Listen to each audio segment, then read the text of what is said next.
தமிழ் நெஞ்சங்கள் அனைவருக்கும் வணக்கம். இது உங்கள் மித்ராஸ் தமிழ் சேனல். இன்னைக்கு நம்ம பார்க்க போற வீடியோ எதை பத்தினா 2019 நீட் எக்ஸாமுக்கு அப்ளை பண்ணவங்க அவங்களுடைய ஆன்லைன் அப்ளிகேஷன்ஸ்ல ஏதாவது கரெக்ஷன் இருந்தா அதை பண்றதுக்கான ஒரு வாய்ப்பு NTA வெப்சைட், அதாவது NTA நீட் வெப்சைட்ல வெளியிட்டிருக்காங்க.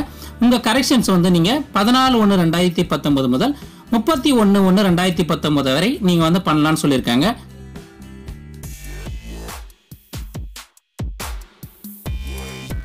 இதுவரைக்கும் சேனலை சப்ஸ்கிரைப் பண்ணாம இருந்தீங்கன்னா மறக்காம சேனலை சப்ஸ்கிரைப் பண்ணிட்டு கூடவே இருக்க அந்த பெல் பட்டனையும் பிரஸ் பண்ணிடுங்க. அப்பதான் நான் போற வீடியோஸோட அப்டேட்ஸ் உடனுக்குடன் உங்களுக்கு வந்துவிடும். கூகுள்ல போயிட்டு ntaneet.nic.in அப்படின்னு டைப் பண்ணுங்க.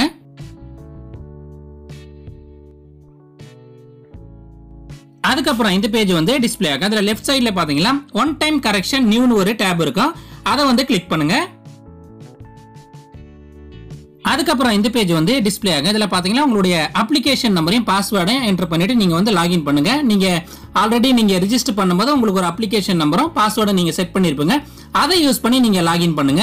நிறைய ஸ்டூடெண்ட்ஸ் அவங்களுடைய ஆன்லைன் அப்ளிகேஷனை சப்மிட் பண்ணிட்டு, சார் நான் மிஸ்டேக் பண்ணிட்டேன், ஏதாவது கரெக்ஷன் பண்றதுக்கான வாய்ப்பு இருக்குது, அதாவது நேம்ல மிஸ்டேக் பண்ணிட்டேன், ஸ்பெல்லிங்ல மிஸ்டேக் பண்ணிட்டேன், ஃபாதர் நேம் மிஸ்டேக் பண்ணிட்டேன், அது மாதிரி நிறைய பேர் கேட்டிருந்தீங்க.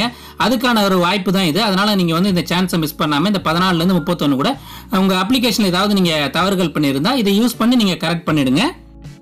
உங்க அப்ளிகேஷன் நம்பர் பாஸ்வேர்டை யூஸ் பண்ணி நீங்க லாகின் பண்ணா இந்த பேஜ் டிஸ்பிளே ஆகும். இதுல பாத்தீங்கன்னா கீழே பாத்தீங்கன்னா click here for correction NEET UG 2019 application ஒரு லிங்க் இருக்கும். அதை கிளிக் பண்ணுங்க.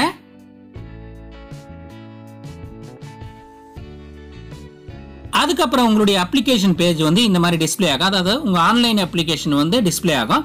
இதுல நீங்க என்ன கரெக்ஷன் நீங்க பண்ணணும்னு நினைக்கிறீங்களோ அந்த கரெக்ஷனை கரெக்டா பண்ணுங்க. ஏதாவது தவறா பண்ணீங்க திரும்பவும் சான்ஸ் தர மாட்டாங்க. அதனால ஒரு முறைக்கு 2 முறை உங்க அப்ளிகேஷனை நல்லா ரிவ்யூ பண்ணிட்டு என்ன சேஞ்சஸ் இருக்கு, அதாவது கரெக்ஷன் என்ன பண்ணோம் அதை மட்டும் பண்ணுங்க. மற்ற ஃபீல்டு எதுவும் டச் பண்ணாதீங்க. அந்த கரெக்ஷன் எல்லாம் ஒரு வாட்டி கரெக்டா பண்ணிடுங்க. எக்ஸாம் சென்டர்ல ஏதாவது நீங்க சேஞ்ச் பண்ண நினைச்சாலும் எல்லாம் என்னென்ன கரெக்ஷன் நீங்க பண்ணணும்னு நினைக்கிறீங்களோ அது எல்லாத்தையும் ஒரு முறைக்கு 2 முறைக்கு யோசிச்சுட்டு கரெக்டா பண்ணுங்க. தப்பு பண்ணீங்கன்னா திருப்பி சான்ஸ் கிடைக்காது. அதனால இந்த சான்ஸ் யூஸ் பண்ணி கரெக்டா அந்த கரெக்ஷன் என்ன இருக்கோ அதை மட்டும் கரெக்ஷன் பண்ணுங்க. நீங்க பண்ண வேண்டிய சேஞ்சஸ் எல்லாத்தையும் பண்ணிட்டு கீழே இருக்க இந்த கேப்சா டெக்ஸ்டை என்டர் பண்ணிட்டு ப்ரிவியூ அண்ட் சப்மிட்னு இருக்க அந்த பட்டனை பிரஸ் பண்ணணும். அதுக்கப்புறம் ஃபைனல் சப்மிட்னு ஒரு ஆப்ஷன் இருக்கும். அதை சப்மிட் பண்ணி உங்க அப்ளிகேஷன் ஜெனரேட் ஆயிடும். அதுக்கப்புறம் பிரிண்ட் கன்ஃபர்மேஷன் பேஜ் இருக்க அந்த லிங்க் யூஸ் பண்ணி உங்க அப்ளிகேஷனை திரும்பவும் நீங்க பிரிண்ட் அவுட் எடுத்துக்கலாம். இதுவரைக்கும் சப்ஸ்கிரைப் பண்ணாம இந்த வீடியோவை பார்த்துருந்தீங்களா மறக்காம சேனலை சப்ஸ்கிரைப் பண்ணி சப்போர்ட் பண்ணுங்க.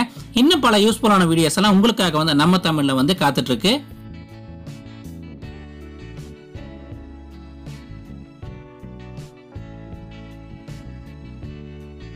இந்த வீடியோவை உங்க ஃப்ரெண்ட்ஸ் யாராவது நீட் எக்ஸாமுக்கு அப்ளை பண்ணியிருந்தா அவங்களுக்கு ஷேர் பண்ணி விடுங்க. அவங்களுக்கு இது ரொம்பவே யூஸ்ஃபுல்லாக இருக்கும். இந்த வீடியோ பிடிச்சிருந்தா மறக்காம இந்த வீடியோக்கு ஒரு லைக் கொடுங்க. அடுத்த ஒரு யூஸ்ஃபுல்லான வீடியோவில் உங்களை சந்திக்கிறேன். நன்றி, வணக்கம், ஆல் தி பெஸ்ட்.